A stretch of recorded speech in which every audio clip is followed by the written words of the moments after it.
safe space where healing might take place, where everyone is valued. Given tools to maintain where equity matters. Less talk, more action, where anyone is welcome. Don't send them home packing, this is strong talk. Where conversation pops off, speak life, reflect hope, promote choice and love folk. Strong talk, real talk, no jokes. Recovery, culture, community. Let's go.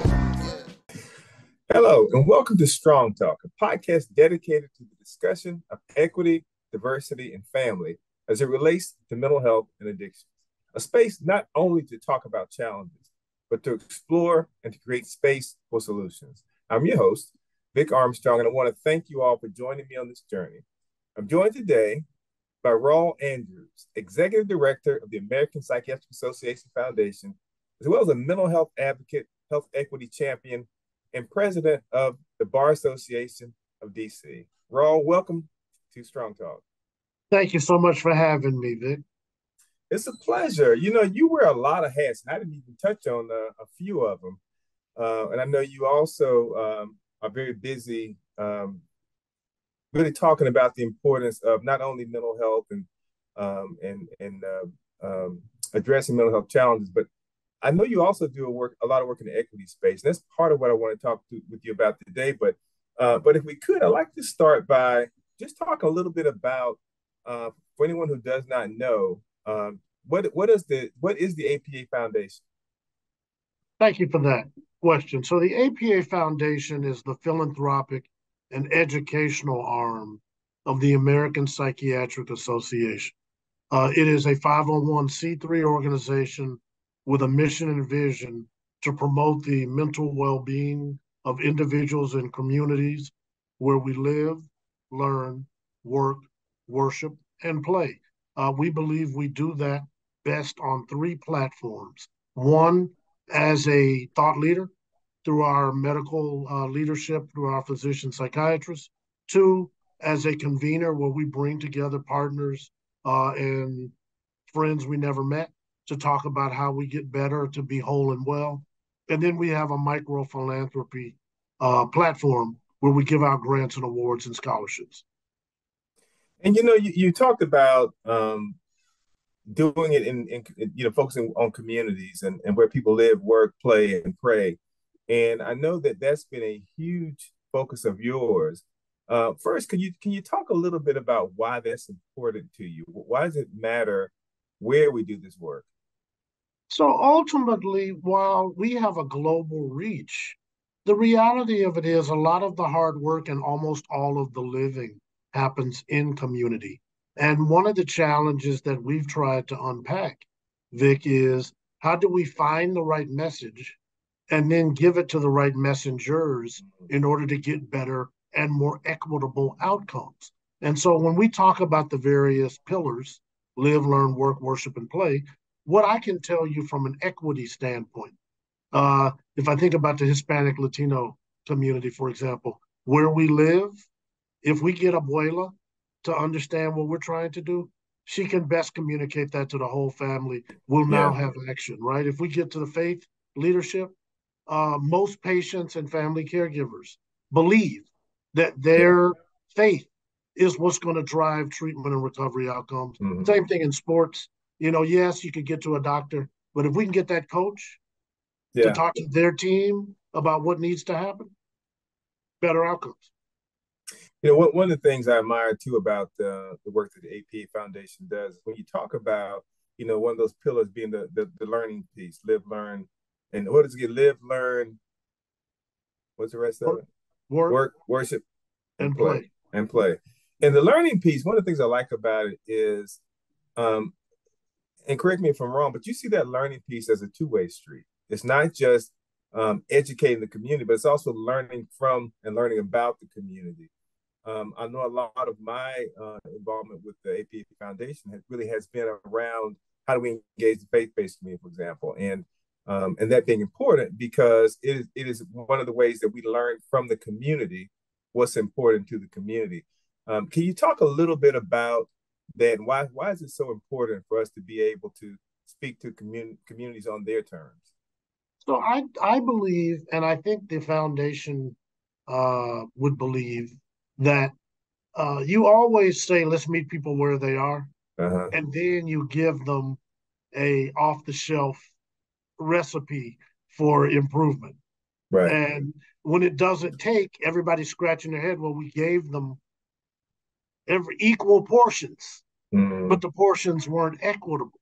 And so they Right. didn't know what to do with them, or they didn't come to them in their language or Right. from their communal setting that made the most sense. So, we start with, Vic, cultural humility, with the understanding that some of the learning is unlearning, and Right. anything that can be learned can be unlearned. And so before we jump to cultural competency, are we humble enough to say, we got some questions? Right. You might have some of the answers, and together we're going to be stronger and getting better outcomes. Yeah, but one of the challenges with that, though, I would imagine is whenever you open up that conversation to the community, the community also wants us to know and wants to have some dialogue about the ways that we have failed them in the past, and that's where a lot of times I think we as systems get uncomfortable because we don't want to hear about how we have fallen short. We want to see ourselves as rescuers, and for communities, they're not looking for rescuers; they're looking for partners. And one of the things I think the APA and the foundation have done a good, maybe not a great job of yet, is sort of a self-reflective atonement tour. So Mm-hmm. where we have made mistakes over 180 years as an organization, we have tried to own those mistakes. There was a Emmy award winning or a Tony or Oscar award winning film Mm-hmm. called Cured, which talked about some hard mistakes we made to the LGBTQI Yeah. community, and Yeah. and they couldn't have told the full story without APA's participation or the APA Foundation's willingness to pay that movie out so that everybody could see it and continue to learn from it. When it Mm-hmm. comes to African American Black, for example, you know, uh, the segregation of mental health care was Mm-hmm. in large measure driven by APA and its determinations around, could African American Blacks be mentally ill at all? And if they could be mentally, and so what ended up happening is, as we've gotten very complicated about medicine and science, and we saw a lot of this play out in the COVID pandemic, the Mm-hmm. reality of it is the attitudes and the behaviors behind what we now say was old news and bad news. Mm-hmm. People have still across generation carried forward some of that bad news. So they're still saying, well, no, don't blame me. The doctor said this is what Right. the problem was. Like, yeah, that was at one time the doctrine. That Yeah. doctrine has evolved, and all of us need to evolve with it. So, have we taken some lumps because we made some short-sighted decisions at certain points in time? Yeah, I believe we have, but I have been proud of our ability and our willingness to say we made mistakes, and we're trying to own up for those mistakes, and we're Yeah. using the foundation as a vehicle to show how we're trying to get better.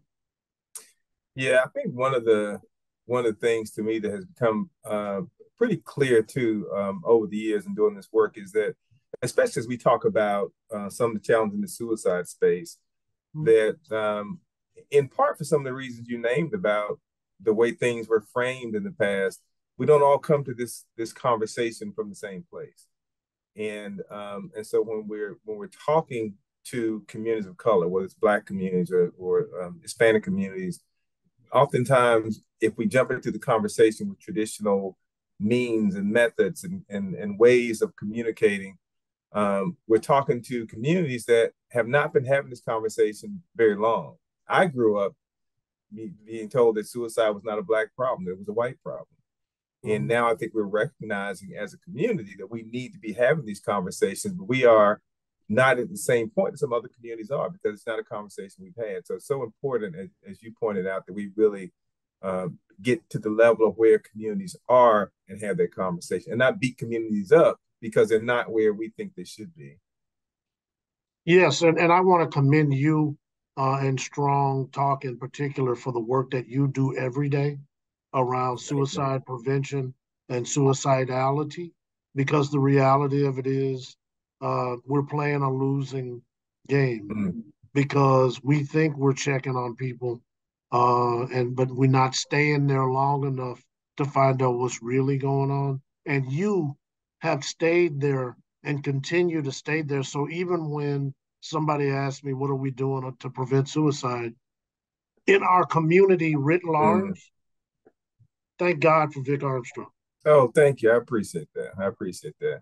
Um, but when we talk about the work of the APA Foundation, um, I don't even know that I knew until probably at least within the last year and a half, really what the APA Foundation was and the work that the APA Foundation does. Is that by design, or is it just that people have not become aware of it yet? So I believe I mean, there's been 30 years of history in my version of the APA Foundation. And like you, 2 years ago when I joined, I didn't know if the work wasn't there or Mm-hmm. if it wasn't being properly amplified. And I was pleasantly surprised a lot of great work was happening in the shadows. And what I have tried to do with a lot of the hats that I wear is make sure everybody understands there is no health without mental health. Mm-hmm. We all have mental health, and it does not discriminate when it comes to mental illness. So it doesn't Right. care how many dollars you have, what zip code you live, clothes, cars, employment. You got mental health, and people Right. around you have it. So I think it's just been more intentional, Vic, in the 18 months that you've seen, Mm-hmm. that we have been banging the drum, maybe not always as loud as you do, but we have tried to bang the drum every day so that we could get one person that much closer to taking the first step to a better Yeah. mental health Yeah. But one of the things I think that you all have been very effective in doing, which I think really does help to amplify, get their word out there, is you bring, you mentioned that one of the things that you all strive to do is to be a convener. And one of the things I love about the way that you convene is you bring a lot of different people with a lot of different perspectives into the same space. You have a space where you'll have physicians, and you'll have ministers, and you'll have consumers of services, and you'll have community providers, and you'll have advocates all in one space having conversations about how do we create more access to services. And one of the reasons that really resonates with me is because I think too often we think about access as putting out more of the same, when access in reality is not just about physical proximity to traditional resources. It's about resources that are relatable to my lived experience, those culturally relevant resources, and resources that I'm going to utilize. Because if I'm not going to utilize, that's not access for me. So I really appreciate the fact that you all bring folks into one space and create a level playing field for conversation. I've sat in rooms with the APA Foundation, where there have been some brilliant clinicians in that room, but everybody comes there on a level playing field, and and it's a conversation. so there is intention in the design, but the Venn diagram really would be three C's, Vic: cost, comfort, and connectivity. Mm, And we haven't solved any of the three C's, but when we bring people together and we try to not only be intentional, we try to be transparent mm-hmm, about who's coming, because we don't want you to be surprised when you right. come in the room. Because sometimes what we've seen in the last year and a half, 2 years, folks didn't know they were going to be in the room with somebody, and we had to like take a Mm, step back and let's level set why everybody's here, right. and nobody's making you stay, but we think we can get more done together than we can apart. Yeah. Yeah. Absolutely. One of the challenges too is that when we look at the the clinician base out there, I mean, we have a shortage of physicians. We certainly have a shortage of physicians of color. But when you look at the work of the foundation, I know that's one of the things that the foundation has looked at is workforce issues, provider turnover, or provider burnout, I should say. Can you talk a little bit about work in that space? And I'm really interested in things that we all could be doing to try to look at how we bring more people of color into this field. So the short answer to that question is where we work. Mm-hmm. includes but does not limit itself to the behavioral and psychiatric workforce across community. But we do host almost 200 resident trainees in a professional development program. We have our fall conference, the Mental Health Services Conference, every October, right around World Mental Health Day. And we bring a multidisciplinary cohort of folks together, including social workers, psychologists, psychiatrists, and so forth, nurses, so that everybody can be together talking about here are the grand challenges of our time, and here's what we need to do. I think the biggest piece is there is a dearth or a shortage of the number of health professionals that are available, and certainly when it comes to culturally competent multicultural professionals, even smaller numbers. And so we have launched a new grant program to do fellowships where we're expanding our fellowships and we're looking at where people work, both in urban, suburban, and rural America, to try to bring culturally appropriate resources there that are relatable. And then, every president of APA has a theme. And so what's really interesting is last year's president, Dr. Brindell's theme was the future of psychiatry. So there's a 10-year plan about how we're supposed to do our work. But this year's theme with Dr. Petros Lavonis is around addiction.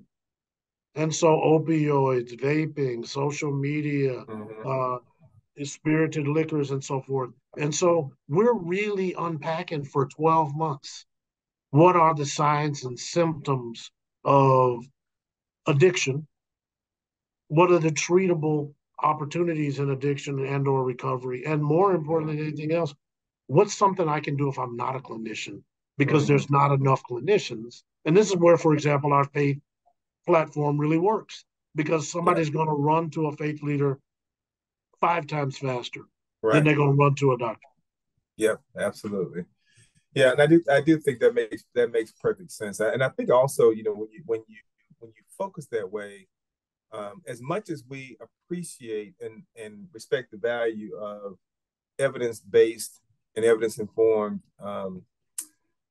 practices, we also know that in communities, they value community-informed practices. There are things that communities have been doing that work for them. And as much as we can marry those things together, the more we can create access for resources in those communities. I am curious, in your work with the foundation, what do you feel like you maybe have been most proud of in your time with the foundation? I think the 2 places where I've been most proud really have been our efforts to push equity in our fellowship program. We now have the largest, most diverse residency training program we've ever had in the history of the foundation. 177 from all walks of life, up, down, and across North America. I think the other thing is we just signed a deal with a multinational conglomerate, Train Technologies, to translate our Notice, Talk, Act at Work platform into 9 different languages and dialects. And so now we're going to be able, starting with a pilot in Train, TRANE, to roll out our entire platform across the globe. And they're going to get it in the language that they understand and that they love. Not just, everybody can get it in English, but they don't love it in English. And they're going to be able to hear it and learn it in their own language. The last thing I think is the next frontier. We have a brand new campaign to mainstream mental health in the same way we prioritize our physical health. And so while it is too early to say I'm proud of it, it is the first positive multimedia campaign we've seen where we're not talking about stigma. We're talking about mental wellness and illness the same way we talk about diabetes and hypertension, cancer. Nobody's talking about stigma in those diseases. They just figuring it out with medical help and moving forward. Yeah. I do appreciate the fact, too, that in all this work, you have not forgotten the rural communities.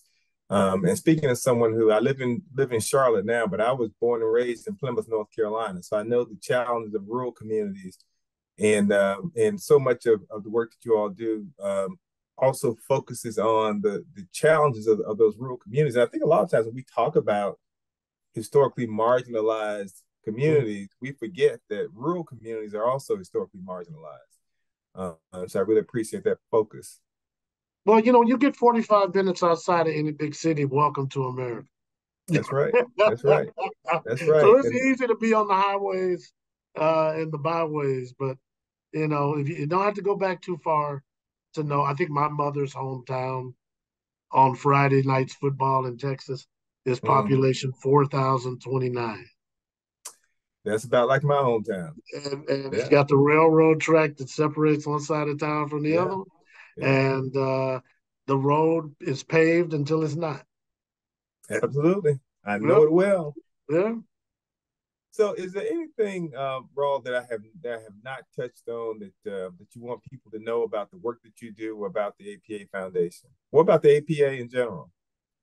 Well, the APA is a physician psychiatrist-led organization. So I think a lot of times people get confused because there's more than one APA. There are a lot of APAs. Our APA has been around since 1844. All of my doctors have gone to medical school, have got their certifications, and then they specialized in psychiatry. So that's something to know about the APA. In terms of the foundation, I do want people to know we are launching this month the Mental Health Care Works national campaign. We are starting it in Raleigh, Durham, and Denver, Colorado at Tier 1 pilot. And then Tier 2 pilot is the Baltimore, Washington capital area. It has three components, Vic. The first component is that baseline mental health care conditions are treatable, period. So if you have an eating disorder, if you have depression, you have PTSD, you have high anxiety, these are treatable conditions. So while people sometimes feel isolated or ostracized, know you're not alone, but know you don't have to suffer in silence either because they're treated. The second phase of the campaign, Mental Health Care Works, is talk to your healthcare provider, and it doesn't have to be a psychiatrist. So you got back to school health visits coming up for your children. You're going to see a pediatrician. When they say what's going on, do something more than the leg bone is connected to the hip bone and all that. Talk about what's really happening, what we're really anxious about. And then the final campaign tenet, that third phase, is about no health without mental health, so that we will have truly normalized our conversations from difficult to courageous. So that if somebody wants to say, here's my A1C score, and I'm feeling a little depressed about it. We need to treat that whole person, not just the fact that, well, maybe we're going to cut back a little bit on red soda and what have you for dessert. Right. Yeah, that all sounds fantastic. I love the idea or the fact that you're coming to North Carolina. We'll have to talk a little bit more about that because I have some thoughts too about how we can better tie into our HBCUs. We have 10 HBCUs here, and there's a huge role for HBCUs and how we get the word out about mental health, and especially when we see the rising suicide rates of our Black youth. So we'll have to talk more about that. Well, let's do that because I just got a note from somebody, a good friend, right before we went on your show, that the Surgeon General and all living Surgeon Generals are going to be at Dartmouth University up in New England in September of this year. Great. It's a good thing to happen. But if you got 10 HBCUs in North Carolina and I have a pilot there, how is APA and APA Foundation going to do a replication? Absolutely. So let's figure out where we need to be so we can have all the Surgeon Generals come talk to the HBCUs. Absolutely. We'll make it happen. Well, Rawle, I thank you so much for spending some time with me today. And I knew some things about the APA Foundation, but I've learned so much more today, and I think there's still so much more for me to glean from just talking with you about all your experience and the vision and the goal that you have for the foundation. Thank you to our audience for being with us today. We appreciate you as always. And until next time, this has been Strong Talk.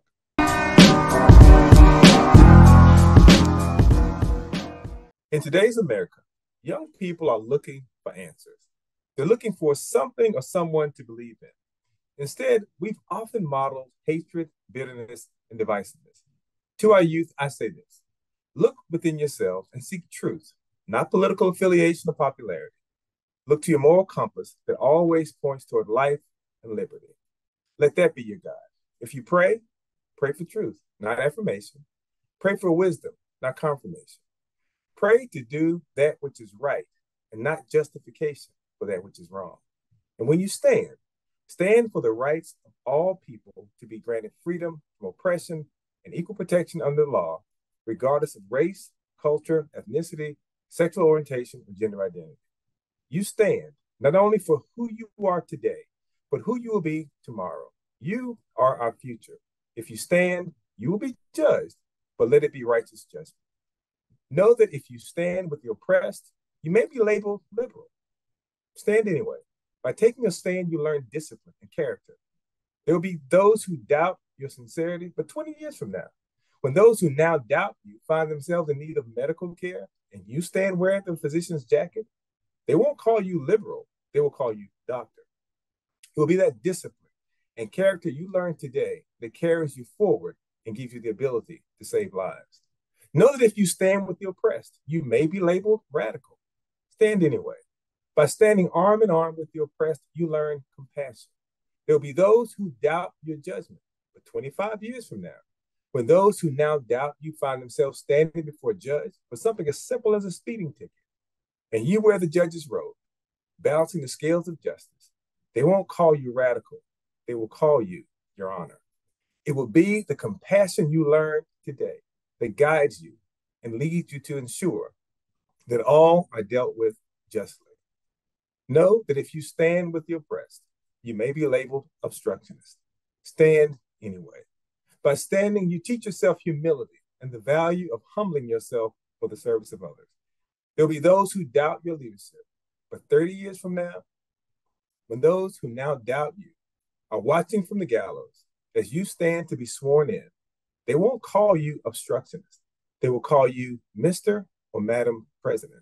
It will be the humility you learn today that will order your steps and make you fit to serve in the highest office of the land. When you stand, don't stand for applause, stand for truth. Don't seek to be accepted, seek to be respected. Don't seek to be admired, seek to be remembered as someone who fought the good fight, and having done all to stand, stand anyway. And that is strong talk. What's the word? What's the word? Word, strong talk, strong talk. What's the word? What's the